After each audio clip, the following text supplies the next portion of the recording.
xuân sang rồi bừng lên cho kẻ lòng nay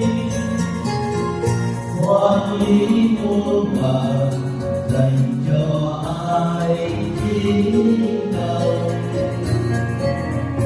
nào hãy vui mừng và leo an trong Chúa nào hãy ca tụng đầy đảnh danh của Ngài.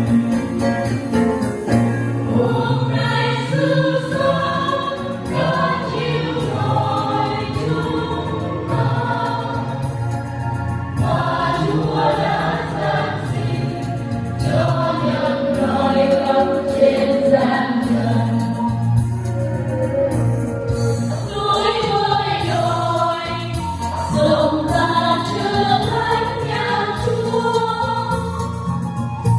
là đấng cao vời ngự trên không lễ nhường.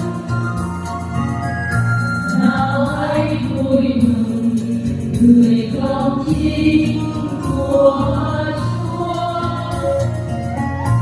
vì Chúa nhận được cả bốn ân muôn đời. Hôm nay sự sống đã chiếu rọi chúng ta và Chúa đã giáng sinh cho nhân loại khắp trên gian